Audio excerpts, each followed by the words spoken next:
बीच टकराव को लेकर बड़ी खबर सामने आ रही है। ईरान से बड़े मिसाइल हमले के खतरे के बीच इजराइल ने आयरन डोम से भी खतरनाक एयर डिफेंस की तैयारी कर ली है।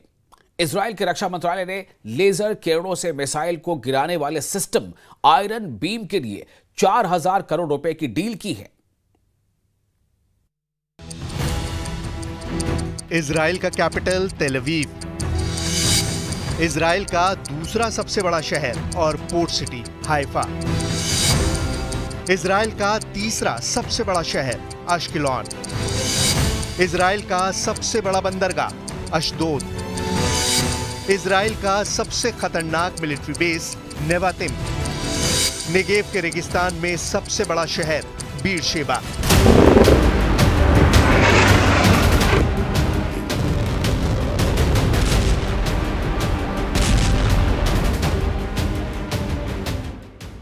इन्हें मिलाकर इस वक्त इजराइल के 25 शहरों में ऐसा अलर्ट है। एक ऐसी घड़ी टिक टिक कर रही है जिसमें हमले वाले अलार्म की घंटी नहीं बजेगी। इस घड़ी का कंट्रोल ईरान के पास है। 1000 मिसाइलों वाला ये वो टाइम बम है जिसके टारगेट पर पूरा इजराइल है। 1 अक्टूबर जैसा हमला दोबारा किसी भी वक्त हो सकता है। ये बात नेतन्याहू और उनके वॉर कैबिनेट को मालूम है, क्योंकि ईरान में 3 लेवल पर फैसला हो चुका है। पहला लेवल यानी सबसे बड़ा इशारा ईरान के सुप्रीम लीडर अली खामनेई से मिला। उन्होंने कह दिया कि 26 अक्टूबर को हुए हमले का जवाब देना जरूरी है। दूसरा लेवल यानी सरकार के स्तर पर ईरान के राष्ट्रपति मसूद पेज़ेश्कियान ने कह दिया है कि ईरान अब इजराइल से बदला जरूर लेगा।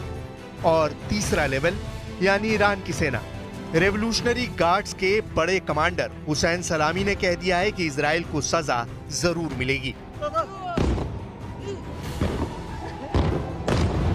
1 अक्टूबर को ईरान ने जिस तरह से इजराइल पर बैलिस्टिक मिसाइलों की बरसात की थी, ये तीनों ऑर्डर उसी हमले की कामयाबी और फिर इजराइल के जवाबी हमले के असर को लेकर किए गए हैं। ये खबर देखिए, इसकी हेडलाइन देखिए।